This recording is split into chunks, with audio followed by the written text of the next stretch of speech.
तो perfume brand अगर बना रहे हो या ऑलरेडी रन कर रहे हो तो इस वीडियो को एंड तक देखना। लिटरली ये वीडियो तुम्हें हेल्प करेगी अपने ब्रांड को सक्सेसफुल बनाने में, क्योंकि इस वीडियो के अंदर 8 ऐसी बिग मिस्टेक्स बताने वाला हूं जो ज़्यादातर ब्रांड करते ही हैं। इंडिया में 90% से ज़्यादा परफ्यूम ब्रांड यूट्यूब या इन चैनल्स को देख करके या किसी से सीख करके ही या किसी से इंस्पायर्ड होकर के बनते हैं, और वो सारे लोग यही गलती करते हैं और फिर बोलते हैं प्रोजेक्शन नहीं आ रहा, कस्टमर रिपीट ऑर्डर्स नहीं दे रहा, परफ्यूम लग्जरी फील क्यों नहीं दे रहा, बहुत सारी चीज़ें। सच बताऊं, प्रॉब्लम पता है कहाँ है? प्रॉब्लम तुम्हारे ब्रांड में नहीं, तुम्हारी फॉर्मुलेशन के अंदर होती है। और भी बहुत सारी चीज़ें हैं जो इस वीडियो के अंदर पूरा डिटेल में मैं एक्सप्लेन करने जा रहा हूं। अगर इस वीडियो को देख करके तुम समझ पाए कि क्या तुम गलती कर रहे हो, तो लिटरली बता रहा हूं, तुम सच में अपने परफ्यूम ब्रांड को नीचे से लेके ऊपर तक जा सकते हो। देखो, सबसे पहली मिस्टेक है इंटरनेट फॉर्मूला कॉपी करना। यूट्यूब पर तुमने मुझे देखा या किसी और यूट्यूबर को या किसी परफ्यूमर या ब्लेंडर को देखा, तुमने एक फॉर्मूला जनरेट करते हुए बस उसे एज इट इज कॉपी किया और मार्केट में लॉन्च करने की तैयारी कर दी। देखो, एक बात समझो, परफ्यूम ना कोई बिरयानी की रेसिपी नहीं है जो तुमने कहीं से कंटेंट उठाया, देखा और उसे एज इट इज सेम पका दिया। परफ्यूम के अंदर जो रॉ मटेरियल यूज हो रहे हैं, जो तुमने वीडियो देखी है, उसने रॉ मटेरियल कहाँ से सोर्स किए हैं, उसका सप्लायर अलग है, तुम्हारा सप्लायर अलग है। दोनों के सप्लायर, कभी भी तुम एक ही रॉ मटेरियल को 4 अलग-अलग सप्लायर से मंगा के देखो, चारों का जो केमिकल रिएक्शन होगा वो डिफरेंट आएगा। अब कोई ज़रूरी नहीं कि जो तुमने यूट्यूब से वीडियो उठा करके देखी या किसी भी प्लेटफ़ॉर्म पर जा कर के वीडियो देखी और एज़ इट इज़ बनाने की तुमने सोचा, तो वो ही रिज़ल्ट निकाल पाओगे जो यूट्यूब पर तुमने देखा है। क्योंकि हर सप्लायर के पास जो रॉ मटेरियल होता है, उसकी प्योरिटी और स्ट्रेंथ काफ़ी अलग-अलग होती है। और ज़रूरी नहीं कि जो फॉर्मूलेशन तुम बाहर की कंट्रीज़ में यूज़ होते हुए देख रहे हो, वो इंडिया की 40 डिग्री में भी काम कर जाए। मिस्टेक नंबर 2 है फिक्सेटिव्स का ओवरडोज़ करना। आज मैंने एक चीज़ नोटिस की है, पिछले काफ़ी टाइम से मैं यूट्यूब के ऊपर हूँ, मैं अपने क्लाइंट से, लोगों से व्हाट्सएप के ऊपर लगातार बातें करता रहता हूँ, लगातार चैट में रहता हूँ, उनसे इन्वॉल्व रहता हूँ, मुझे पता चलता रहता है ज़्यादातर लोग क्या कर रहे हैं। एक चीज़ मैंने नोटिस की है, ज़्यादातर लोग आईएसओ इस ऊपर को ओवरडोज़ कर रहे हैं परफ्यूमरी में। क्यों? क्योंकि बढ़िया सियाज मेंटेन करके निकलता है, परफ्यूम को सॉफ्ट बना देता है।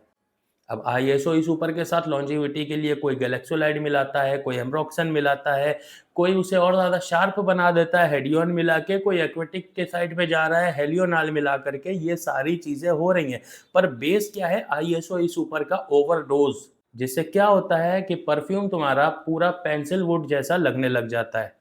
एक सच बात बताऊं, आईएसओ इस ऊपर ओवरडोज जब करते हो ना, तो परफ्यूम में प्रोजेक्शन और सियाज तो मेंटेन होता है, पर एक होता है परफ्यूम का प्रोजेक्शन, एक होती है उसकी पर्सनालिटी, एक उसका कैरेक्टर। वो पर्सनालिटी मर जाती है परफ्यूम की, क्योंकि आईएसओ सुपर जहां सियाज मेंटेन करता है, वहीं किसी भी फ्रेग्रेंस को वो स्मूथ एंड वेलवेटी साइड पर भी लेके जाता है। मिस्टेक नंबर 3 है टॉप नोट पे ज़्यादा इन्वेस्ट करना। अब लोगों को लगता है कि टॉप नोट हैवी होगा तो अच्छा प्रोजेक्शन आएगा, अच्छा सियाज मेंटेन होगा और कस्टमर ज़्यादा पसंद करेगा। अब ये चीज़ कहाँ से आई है? मैं भी इसके बहुत जानने की कोशिश किया, बहुत लोगों से बात किया तो समझ में आया, ये जो टॉप नोट का कॉन्सेप्ट निकला है ना, ये कुछ वीडियोज़ के ज़रिए निकला और बाद में लोगों ने इसके ऊपर जब रिसर्च किया, तो आजकल रिसर्च के लिए एक टूल जो बहुत ज़्यादा यूज़ होता है, वो है चैट जीपीटी। लिटरली सच बता रहा हूँ, एआई, आप जितने लोग भी वीडियो देख रहे हो, शायद आप में से कुछ लोग हो गए जो बहुत एक्सपर्ट हो गए, लेकिन मैं एआई में काफ़ी ज़्यादा एक्सपर्ट हूँ।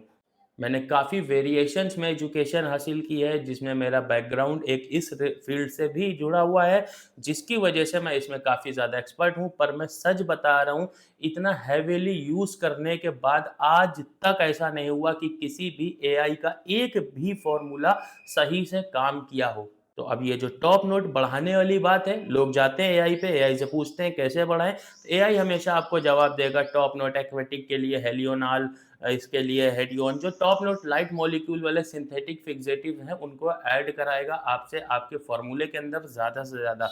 जिससे होगा ये, जिससे होता ये है कि आपका परफ्यूम जो ओपनिंग है वो तो काफ़ी हैवी हो जाती है, लेकिन जब कस्टमर लेके जाता है 5 मिनट के बाद उस परफ्यूम का पूरा कैरेक्टर डैमेज हो जाता है, जिससे कि आपका परफ्यूम दोबारा वो लगाना ही पसंद नहीं करता, तो दोबारा आपसे परचेज़ क्या करेगा। मिस्टेक नंबर 4 है मैसेरेशन का ना होना। अब मैसेरेशन की जहाँ पर बात आती है तो मैं आपको बताऊँ, बहुत सारे लोग ऑनलाइन बिज़नेस चलाते हैं और बहुत सारे लोग ऑफ़लाइन बिज़नेस चलाते हैं। जो लोग ऑफ़लाइन बिज़नेस चलाते हैं वो बनना चाहते हैं दुबई वाले यूसुफ भाई को कॉपी कर के लोगों ने ये कॉन्सेप्ट बना दिया कि कस्टमर के सामने परफ्यूम को बनाऊँ, 2 ड्रॉप ये 1 ड्रॉप वो डाल करके जब कस्टमर के सामने परफ्यूम बनाऊँगा तो कस्टमर को अच्छी वाइब आएगी, क अच्छी फीलिंग आएगी और आपकी मार्केटिंग हो पाएगी।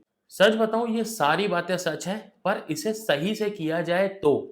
अब सही से कैसे करना है, उसके बारे में अगर आप सीखना चाहते हो तो मुझे कमेंट में कम से कम लिख देना आकर के कि इस पर नेक्स्ट वीडियो बनाओ, सही से कैसे करते हैं।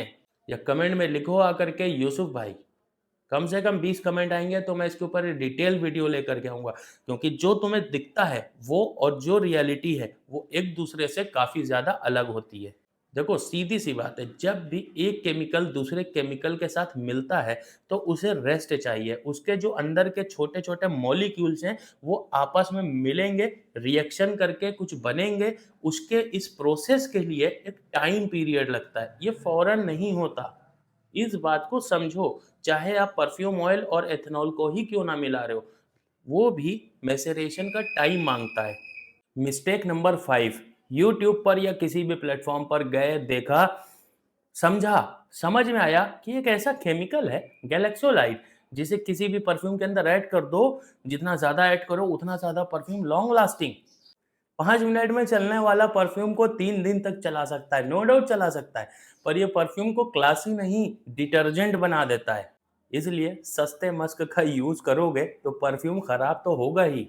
मिस्टेक नंबर 6 मैं बताता हूँ तुमको, फिक्सेटिव्स को मैजिक समझ लेना कि एक ऐसी चीज़ जिसको डाल दिया तो परफ्यूम नेक्स्ट लेवल बन जाएगा, वाह-वाह लोग करेंगे, कभी भी ऐसा नहीं होगा। क्योंकि जो फिक्सेटिव्स की फ़ॉर्मूलेशन होती है ना, वो परफ्यूम को बैलेंस करने के लिए होती है, ना कि उसे कोई एक जादू में बदलने के लिए। अब एक एक्वेटिक फ्रेग्रेंस ले लिया, एक वुडी फ्रेग्रेंस ले लिया, एक सिट्रसी ले लिया, 4-5 अलग-अलग फ्रेग्रेंस फैमिली की परफ्यूम लिया। अब सबसे आपकी एक्सपेक्टेशन होती है कि सब वही 24 घंटे, 12 घंटे की लॉन्जेविटी दें और सबका प्रोजेक्शन, लग ओवरऑल परफॉर्मेंस लगभग सबकी आपको एक जैसी ही चाहिए। आपको ये नहीं समझ आ रहा कि वुडी फ्रेग्रेंस का कैरेक्टर अलग है, एक्वेटिक का अलग है। सबकी अपनी-अपनी परफॉर्मेंस है। कभी भी ब्रीज़ी नोट्स के साथ जब जाते हो, वो स्प्रे करते ही आपको जो फ़ील आती है फ्रेशनेस की, वो उसके ड्राई डाउन में नहीं आ सकती और वो उतना ज़्यादा लॉन्ग लास्टिंग बन ही नहीं सकता, जितना कि आपका एक ऊद या वुडी परफ्यूम बनेगा। क्योंकि उसके अंदर ऑलरेडी हेवी मॉलिक्यूल्स मौजूद हैं, जो ज़्यादा देर तक टिकेंगे। अब सोचो, एक्वेटिक फ्रेग्रेंस है, फ्लोरल है, सिट्रस है, उसके अंदर जो मॉलिक्यूल्स हैं, जो उसके अंदर इंग्रीडिएंट्स हैं जिससे वो परफ्यूम की वो खुशबू डेवलप की गई है, उनका जो ओरिजिनल कैरेक्टर है वो है 15 से 20 मिनट टिकने का। अब आप फिक्सेटिव या किसी फ़ॉर्मूले की वजह से उसको आप 1-2 घंटे, 3 घंटे कर सकते हो। लेकिन अब दूसरी साइड समझो इसकी, जो वुडी फ्रेग्रेंस है या ऊद है, उसके अंदर जो उसके इंग्रीडिएंट्स है ना, उसका जो नेचर है ना, वो ओरिजिनल नेचर वो ही है 6-7 घंटे टिकने का। तो जब आप दोनों के साथ एक फिक्सेशन सिस्टम को लगाते हो, तो दोनों में मान लो 3 घंटे का इंक्रीमेंट आपको मिला, तो 6 घंटे वाला 9 घंटे तक चल जाएगा और जो 1 घंटा चल रहा था, वो 4 घंटे तक चल जाएगा। तो सेम परफॉर्मेंस एक्सपेक्ट करना सबसे बड़ी बेवकूफ़ी है और यही रीज़न है जिसकी वजह से अपने परफ्यूम से लोग सैटिस्फाइड नहीं हो पाते, जिसकी वजह से प्रोडक्ट को लॉन्च ही नहीं कर पाते, सालों लगा देते हैं सिर्फ रिसर्च करते और एंड में क्या करते हैं, सारा मामला खराब कर देते हैं। मिस्टेक नंबर 7 है कि परफ्यूम या फॉर्मूलेशन को डेवलप किया, खुद से जज कर लिया कि कैसा बना है, कैसा नहीं बना। अगर आपको उसे मार्केट में लॉन्च करना है, कम से कम 10-15 लोगों की एक टीम तैयार करो, अपने दोस्तों का एक ग्रुप तुम सेट करो। लोगों को फ्री चीज़ें मिलेंगी, क्यों तुमसे ग्रुप में जॉइन नहीं होना चाहेंगे? सिर्फ उनको बदले में रिव्यू देना होगा। तुम उनको अलग-अलग सैंपल बना करके उनको दो, एक ही परफ्यूम को 10-12 लोगों पे टेस्ट करो। सबकी बॉडी पर देखो पेपर स्ट्रिप पर जब तुम टेस्ट करते हो ना, वहाँ परफ्यूम अमेजिंग लगता है। लेकिन जो उसकी ओरिजिनल परफॉर्मेंस है ना, वो स्किन के पीएच लेवल, स्किन केमिस्ट्री के साथ इवॉल्व होती है। तो हर एक इंसान की स्किन अलग है, उसका पीएच लेवल अलग है।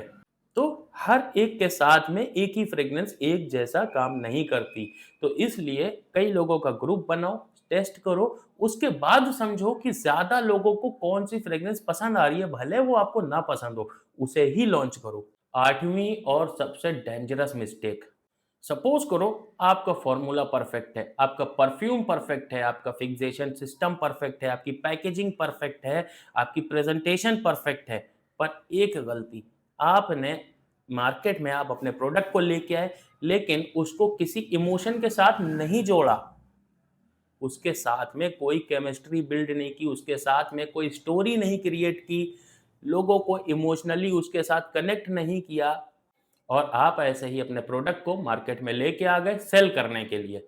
बिना इमोशन, बिना स्टोरी, बिना कैरेक्टर के परफ्यूम मार्केट में बिकेगा ही नहीं।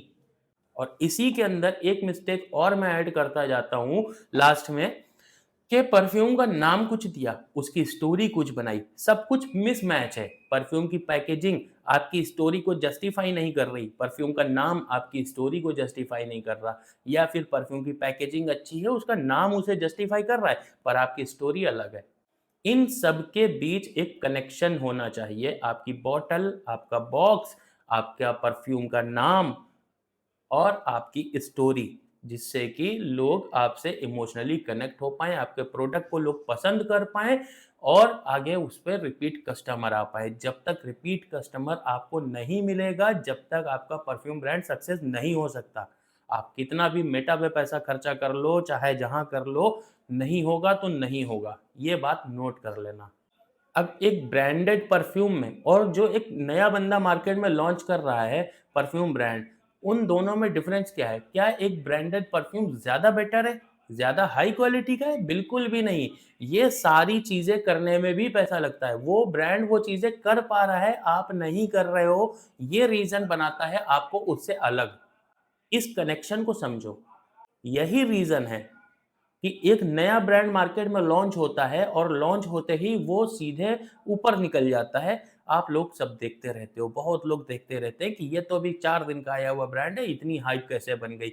मार्केटिंग होती है, लेकिन मार्केटिंग के पीछे भी लॉजिक काम करता है। ऐसे ही नहीं कि कुछ भी प्रोडक्ट को आप लेके गए, आपने ऐड में पैसा झोंक दिया और वो मार्केट हो जाएगा, नहीं होगा। तो इस वीडियो से कुछ सीखने को मिला हो तो वीडियो को लाइक करना, चैनल को सब्सक्राइब करना, और अगर सीखना चाहते हो जो बताया था तो कमेंट बॉक्स में आके कमेंट ज़रूर करो। कम से कम 20 कमेंट आएंगे तो नेक्स्ट वीडियो मैं लेकर के ज़रूर आऊँगा इसके ऊपर, और वो टेक्निकल चीज़ें इस कामों की सिखाऊँगा। बहुत लोग जानते हैं इस काम को कैसे करना है, जो मैंने बताया था यूसुफ भाई वाला काम, बहुत लोग जानते हैं पर उसकी टेक्निकलिटी नहीं समझते कि वो किस तरह से किया जाता है, क्या होता है उसके पीछे का पूरा स्ट्रक्चर, वो सब कुछ एक्सप्लेन करूँगा।